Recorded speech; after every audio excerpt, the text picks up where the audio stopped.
I want to thank everybody for coming and participating in our ADA transition plan. We certainly value your feedback and input as we move forward to the implementation for the city's transition plan. I would like to make some introductions to you this evening. First of all, I'm Kim Vager. I'm the manager of city facilities, also the ADA coordinator for the city.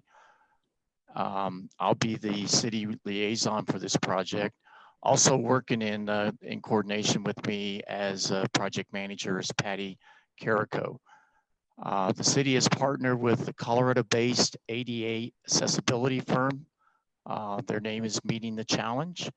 They go by MTC, and they have worked really hard for quite some time assisting in developing this transition plan that we'll be showing you tonight. From MTC, we have Dana Barton, she's the director. And then we have Jeff Ames, he's the senior project manager. And they'll be sharing information with you this evening as well later on.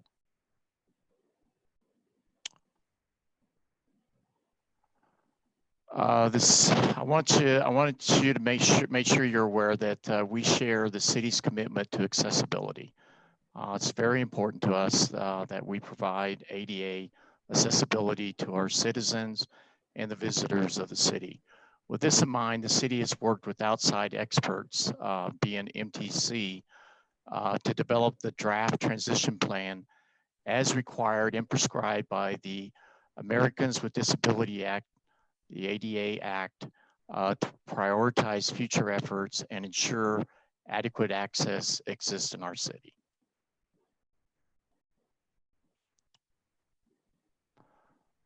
Here's what you can expect during tonight's presentation.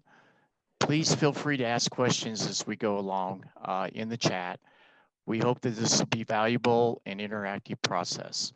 But any questions that you have, please make sure you let us know. And I want to let Dana take over from this point. Okay, thank you, Kim.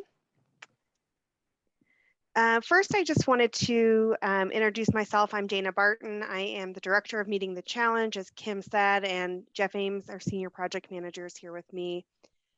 Our firm is a disability compliance consulting firm located in Colorado Springs. We are a wholly owned subsidiary of a company, a full civil engineering firm called CP&Y, and our group specializes in accessibility audits, and these self-evaluation and transition plans for Title II entities. In addition, we operate the Rocky Mountain ADA Center, which is one of 10 federally funded programs in the United States. Also, to start, I just wanted to give some background about the ADA and what it is specifically and how we worked with the city of Arvada. The ADA is a civil rights law. It's not a building code. It's all about civil rights, and it guarantees equal opportunity for individuals with disabilities in public accommodations, in their employment, in transportation, state and local government services, telecommunications. The ADA is divided into 5 titles or sections that relate to different areas of public life. And ultimately, the purpose of the law is to make sure that individuals with disabilities have the exact same rights and opportunities as everyone else.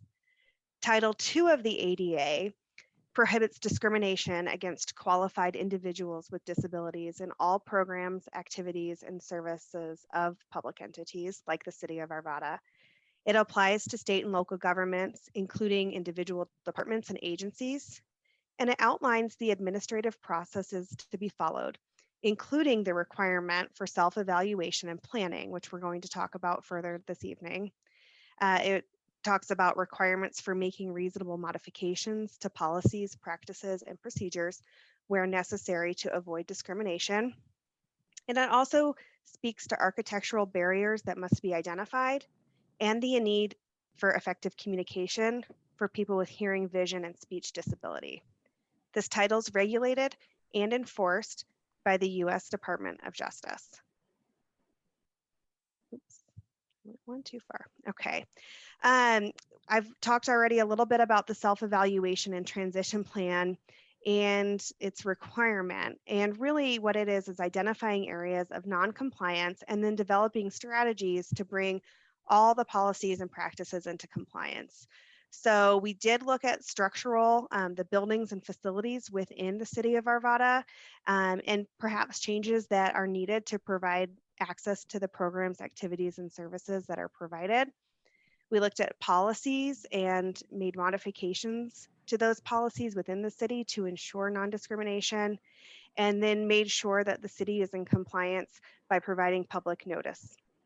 And that includes an explanation of how the ADA is applied, contact information for Kim Viger here, who is the ADA coordinator, and then information on a grievance procedure. And really this establishes procedures for the city to complete their ongoing assessment of their compliance with the ADA's obligation. Oops, I'm still a slide ahead. Title II, actually I'm 2 slides ahead. Let me go through the process with you all first. These are the actual steps that Meeting the Challenge has taken to assist the city. The first thing we did was review the policies and practices to ensure compliance with Title II administrative requirements. And then we started data collection on physical locations. We collected data in 25 facilities, 113 outdoor recreation facilities, and we took data from 796 miles of public sidewalks, which included 10,874 curb ramps. Then the data was analyzed for compliance, and Meeting the Challenge provided opinions of probable construction costs. So how much is this going to cost to fix to the city? And we assisted the city in prioritizing barrier removal based on the use of facilities by the public, and we aligned public right-of-way improvements based on the city's capital improvement and current plan for streets improvement. From these activities, we developed the draft transition plan. We began sharing that on Friday through a variety of channels through the city. And at this part, we're seeking public input to determine if any of the suggested priorities should be adjusted before the city takes that final step and adopts the final transition plan. So the transparency of the transition plan process is really essential to giving ownership of the plan to all stakeholders.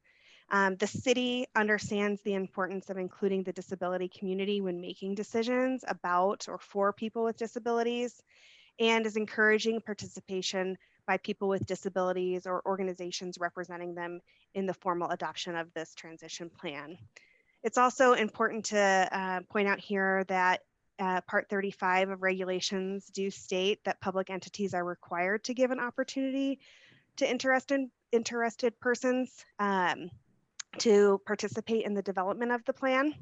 And the DOJ Civil Rights Division also states that public entities are required to provide an opportunity for interested individuals to participate in the self-evaluation and transition planning process by submitting comments.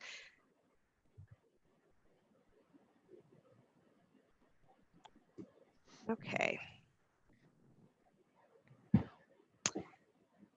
I also just wanted to be clear about what the transition plan must include at a minimum and what we have provided in that transition plan.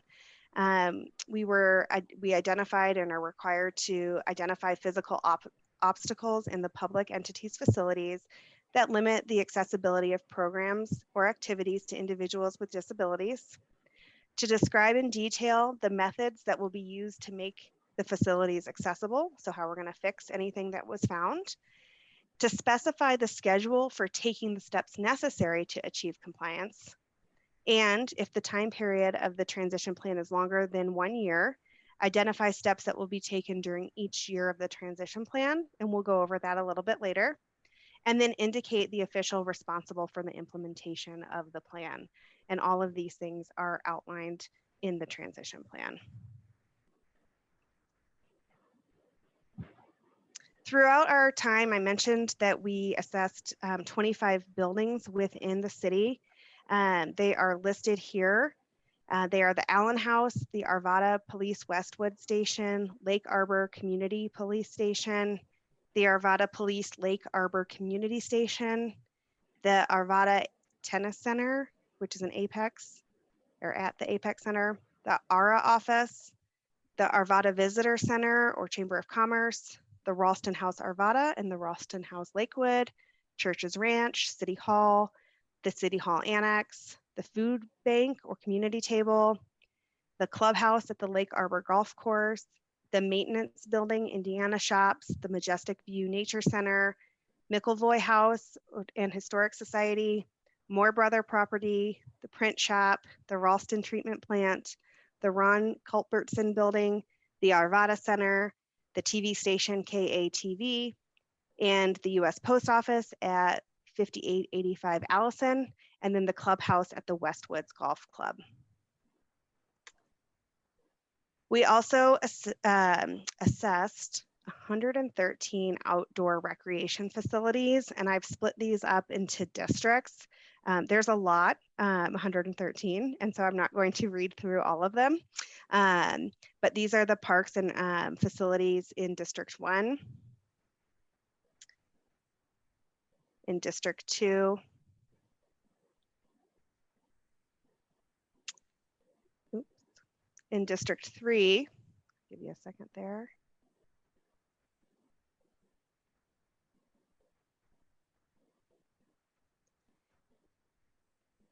And then also the athletic complexes and golf courses. And so those were the Foster Ball Fields, the Harold D. Lutz Sports Complex, the Long Lake Regional Park, Pioneer Sports Complex, Ralston Park Addition, the Stenger Sports Complex, or Stenger, Youth Memorial Sports Complex, Lake Arbor and Westwoods Golf Courses, and the Apex Fieldhouse. Also, facilities where the city hosts programs, those were assessed, and that information was shared with the owners, and that's specific to Apex and Jefferson County. So there are some facilities that are owned by those entities, but the city operates programs out of them.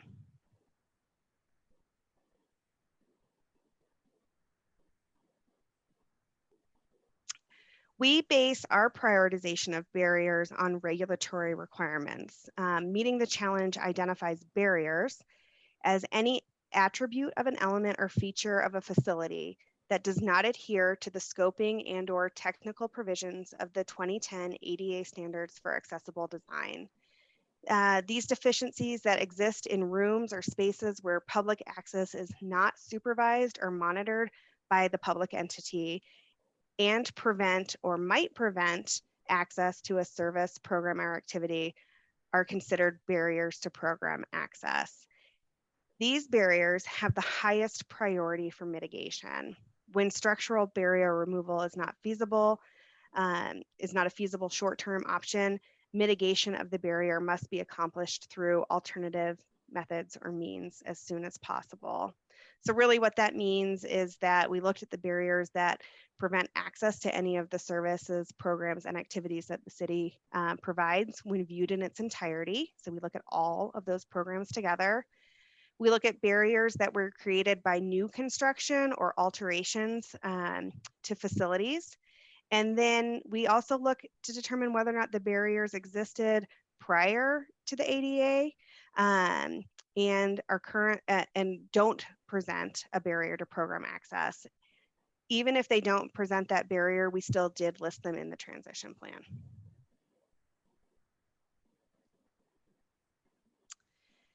Meeting the Challenge collected 7,800 attributes in city buildings and 8,110 in city golf courses and parks. I'm going to talk about the public right-of-way a little bit later. Each attribute that we collected was then assessed for compliance, again, with the 2010 ADA standards for accessible design, and those that were out of compliance were called findings. After identifying areas that were out of compliance, we assigned a value based on whether or not the public could access that area. For example, we talked with the city about whether or not it was a public area or an area where only employees would go. We asked questions like, might this be an area where a city employee would escort a member to the public? Maybe there's a locked door and an employee comes out and takes someone back to an office or a conference room. And we looked at each space like that. And then this categorization allowed us to determine our priorities in the barrier removal.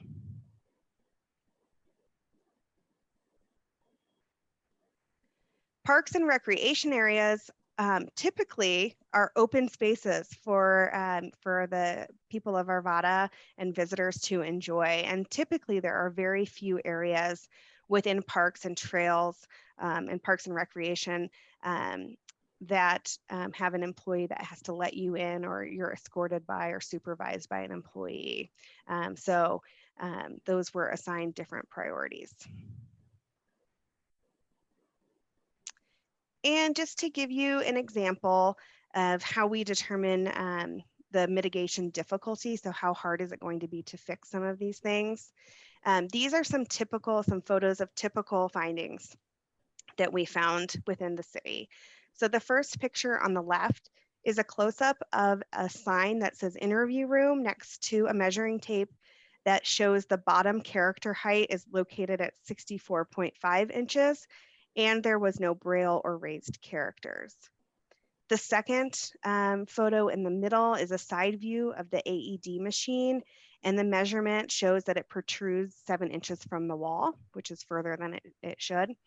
And then the picture on the right is the push side of a double door, and the hardware that latches to the ground protrudes from the latch side of the door face and has this fairing along the bottom, and that fairing protrudes from the bottom of the door face. So these are things that could pretty easily be taken care of and fixed.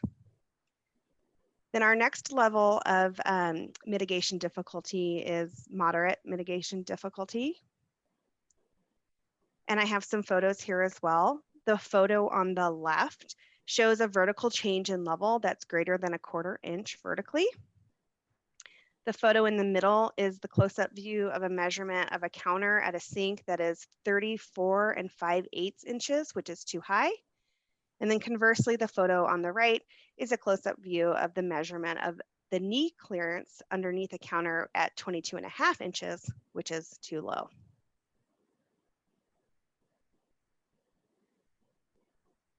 And now we have some typical high mitigation difficulty barriers. These are things that are going to take a bit more planning and generally might cost more for the city to mitigate. So the photo on the left is an accessible parking space, and the slope of that, the ground is too steep. The middle photo shows a staff member measuring the width of a toilet compartment from the side wall to the side partition, and that toilet compartment has insufficient clearance. And then the third photo on the right shows the level, which measures the cross slope of this exterior walkway in front of a gate.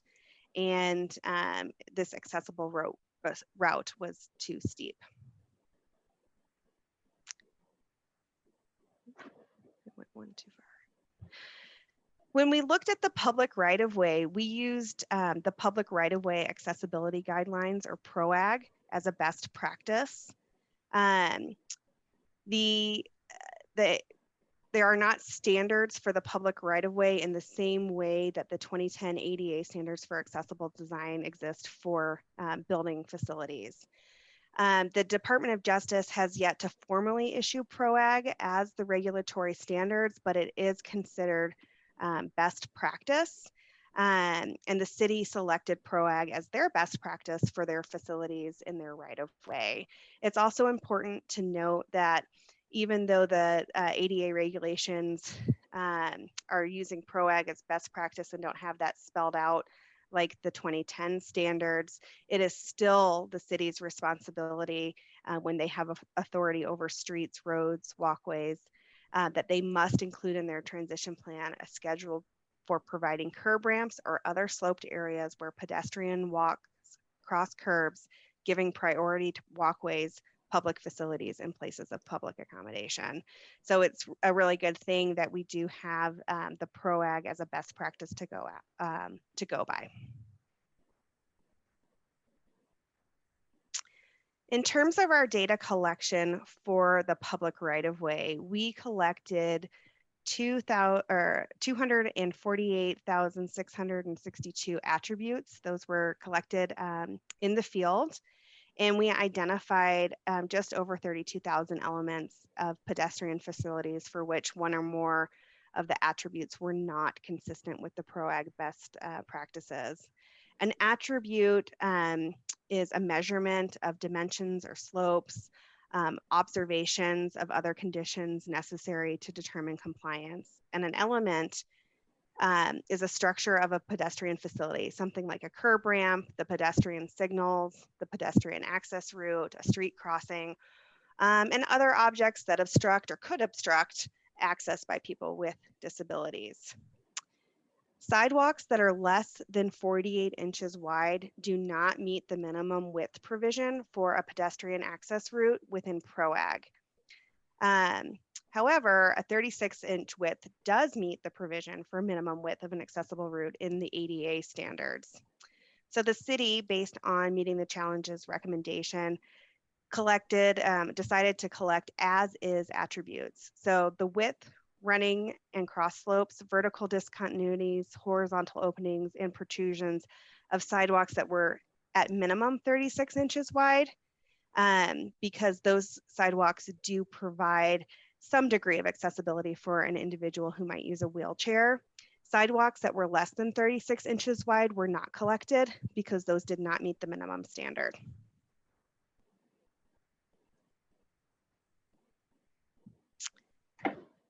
Some typical barriers that we found in the public right-of-way, throughout that almost 800 miles of sidewalk and the curb ramps, over 10,000 curb ramps that we collected, were vertical discontinuities in walking surfaces, organic protrusions within the pedestrian circulation path, built-in protrusions, so maybe a light pole, a mailbox, etc., a horizontal opening or a gap in the walk surface, walking surfaces that aren't firm or stable, where perhaps the sidewalk has eroded away and is not stable, a pedestrian access route or a sidewalk that was less than 48 inches wide, that had a cross slope too steep or a running slope too steep. Another barrier would be curb ramps that were missing where they were required, or a diagonal curb ramp, or one that had one or more critical slopes too steep. Curb ramps with missing top or bottom turning space. Also curb ramps that had a missing blended transition or a non-compliant or missing detectable warning. Turning spaces at the top of the bottom of those ramps being too small. We even tested pedestrian signals in the walk interval to make sure that they were the right length, and a few of them were too short. Pedestrian signal controls weren't within the reach ranges, so either too high or too far from the clear space. A pedestrian signal that was missing a clear space, a street crossing, the cross or running slopes too steep, the detectable warning missing or damaged, as I mentioned, and then street furniture, a utility pole, etc., blocking the pedestrian access route. And here's a couple photos that shows and gives some examples. So each of the deficiencies requires a varying level of effort and cost to be remedied.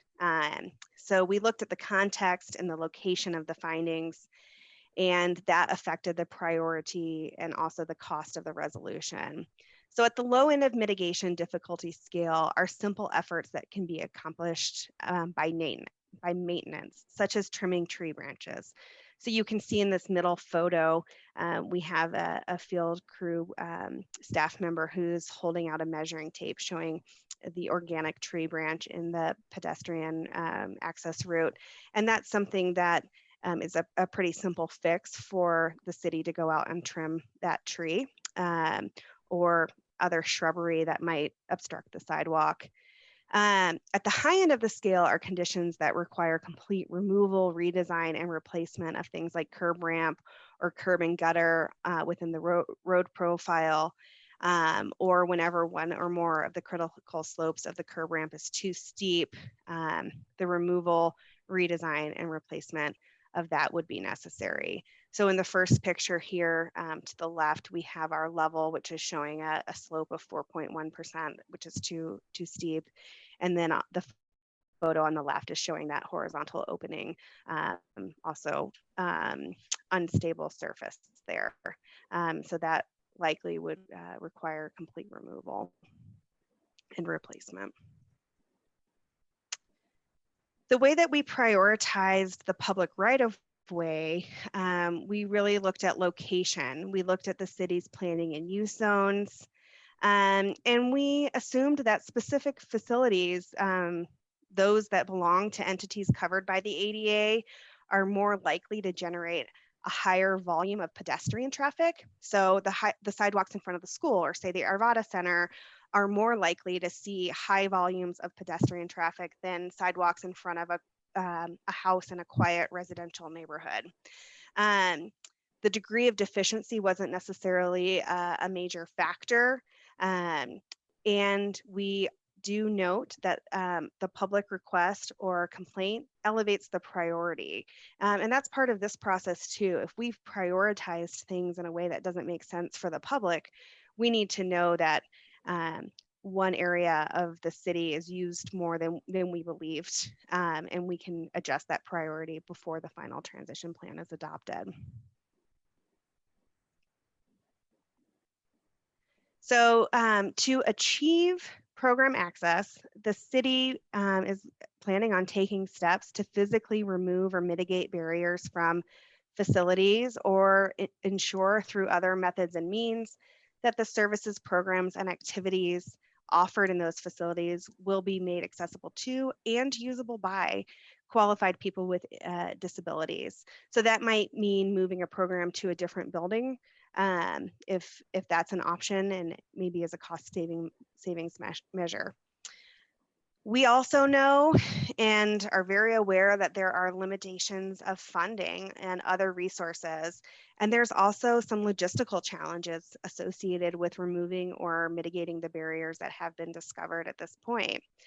And so with that, we put together a preliminary schedule for the transition plan that anticipates 10 years to resolve findings in the city buildings, 15 years to resolve findings in city parks and golf courses, and 20 years to resolve findings in the city right-of-way. And again, we looked at our prioritization. We reviewed the current departmental budgets. Of course, the city does not have their budgets laid out for the next 20 years, so we took what we had for now. We're going to review public feedback and ask, if you have not already, that you complete the questionnaire that is available until March 26th. And at that point, the city will adopt the final transition plan. Briefly, I wanted to go over the schedule for priority. Again, the priority for city facilities was ranked based on factors including the amount of program access or public presence anticipated in each building, existing renovation or capital improvement projects, and then the overall degree of difficulty was considered. And we also know that it takes time to get contracts, funding, et cetera. And so we know that there might be a bit of flexibility within this schedule. The highest priority facilities within the city of Arvada are ranked as follows: the Arvada Center to be completed by 2022, Majestic View Nature Center by 2021, City Hall by 2022, the Food Bank and Community Table by 2023, the Lake Arbor and Westwood Golf Course clubhouses by 2024, and then the City Hall Annex by 2023, or by 2024, I apologize. Next, I wanted to lay out the remaining facility projects from 2025 to 2030. These are our suggested priorities. In 2025, the Allen House, Arvada Police Westwood Station, Arvada Tennis Center, the ARA offices. In 2026, that Chamber of Commerce and the Child Advocacy Center. In 2027, the Child Advocacy Office in Churches Ranch. In 2028, the Lake Arbor Community Police Station, Maintenance Building, Indiana Shops, McElvoy House, and Print Shop. In 2029, the Ralston Treatment Plant, the Ron Culbertson Building, which is a wastewater building, and the TV station, KATV. And then in 2030, the US Post Office. Oops. When we looked at the parks and golf course projects, we took a different approach rather than park by park, but by looking at maintenance items that could be completed within the first 3 years. The city has decided that they want to complete 80% of those identified maintenance items within the first 3 years, and 100% of those maintenance items at the end of 5 years.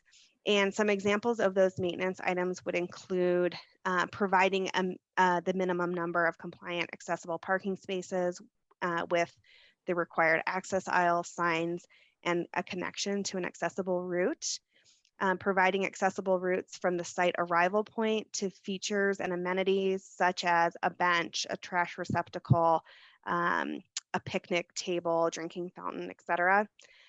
Providing accessible routes connecting features and amenities within the site, removing protrusions, so those tree branches, etc., shrubbery within outdoor circulation paths, providing accessible routes to and wheelchair spaces at both sides of a court for the sports team and player seating, spectator seating as well, and then providing safe and accessible surfaces for accessible routes and clear ground spaces to or at entry points of elevated play structures, including the minimum number and types of ground level play components that are required. So those are some of the things within those first 5 years. Within the first 2 years, the city plans to remediate entry items at the athletic fields. Within the first 5 years, entry levels at other parks districts. And then topping it off at the back end in years 5 through 10, remediating any service and restroom items across all the parks and athletic fields. When we get into the public right-of-way, it gets a little more sticky. We have broken the projects into 40 suggested projects. Again, we collected 796 miles worth of sidewalks and over 10,000 curb ramp data points. And so that's a lot to fix. And so we spread those over 20 years. Within the transition plan, you can find a map for each project and how we've suggested it. And the way that we move forward was to look at the current capital improvement projects and where those are already listed out and developed by the city. We made a map, as you can see on the right side map. There's a yellow line, and that's where capital improvement projects were already scheduled to take place. And we overlaid the points that need remediation from our data collection on top of that, so they can be remediated at the same time. So the map on the right is for 2021. The map on the left goes a bit further out to 2025, and we don't have those capital improvement plans yet. And so we've suggested that these specific areas are completed during this phase of the project in 2025. Again, there are 40 maps, a lot to go through in a PowerPoint, but they are available in the transition plan for you to review, and we encourage you to do that. So with that, the next steps for us are really for you, the public, to review the full draft transition plan. You can review that online. You can contact Arvada ADA at arvada.org or call 720-898-7367 to get a copy of that if you need it in an alternative method. And then again, we ask that you submit your feedback via our questionnaire by March 26th so that we can consider all of the public comments and adjust priorities as necessary. And you can find all of that through arvada.org. And that concludes my formal presentation. We'd love to open it up now for questions. And I, again, have my technical expert, Jeff, here to answer questions, and city staff here as well.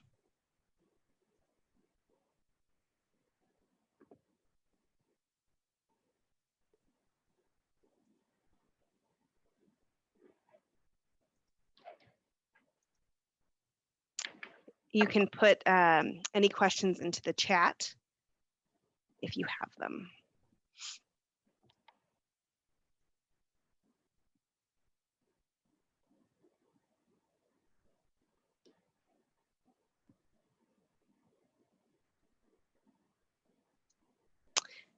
So a question I'm seeing right now is it possible to submit feedback by electronic version rather than by snail mail? The survey at the bottom states to mail or drop it off in person.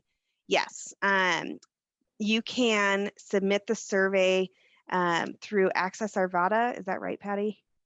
That's correct. And while I have you on here, I am trying to pull up that link, and I can put it here in the chat for you. It's Speak Up Arvada. If It's you go on to Speak Up, okay. If you go to the city website, it's a little green button that you could do that through.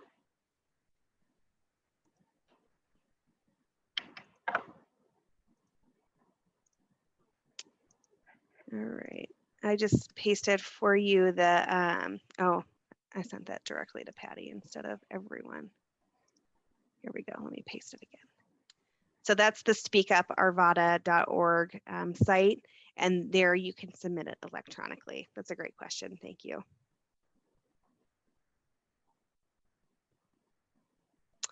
And the next question is wondering what communication barriers MTC assess during facility assessment. Example, assembly areas, service counters, emergency signals, etc. Jeff, do you want to answer this question? Sure. Thank you. As far as the architectural study, we look at assembly areas where there's a public address system, so amplified sound. In those spaces, there's supposed to be ALS, assistive listening systems in place, and there should be signage indicating where the devices for using that system are available. We found that I believe both in city council chambers and at the Arvada Center that we couldn't find signage indicating that those devices are available. There are devices available. The city is currently assessing the quality of those systems and making sure that they have the right number of devices. There are a variety of different assistive listening systems available now. The traditional ones have been the T-loop or FM systems.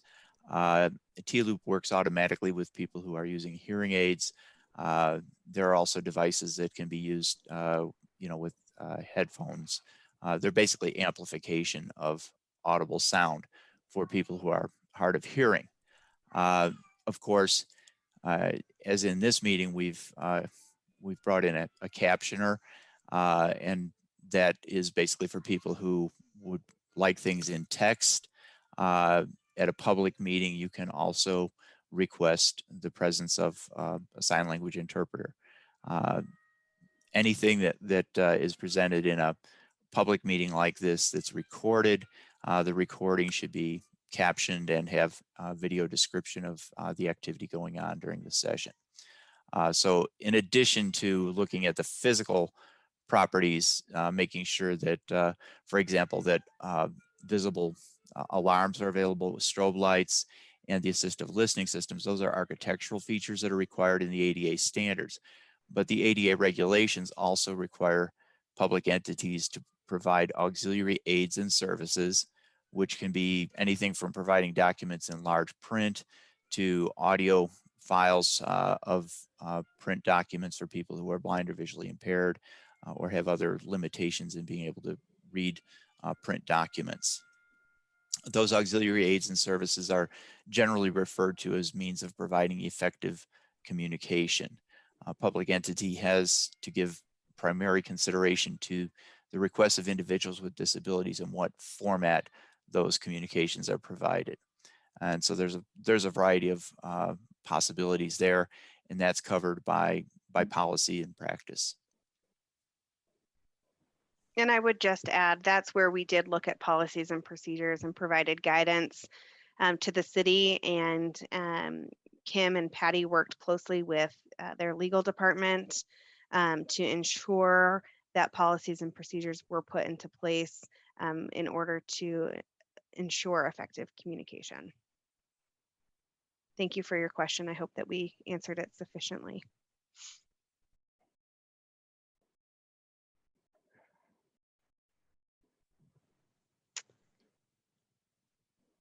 You're welcome. Any other questions at this time? We can leave the chat open for another minute. We'll continue to answer as long as we have questions coming in, but I'll give it a minute before signing off.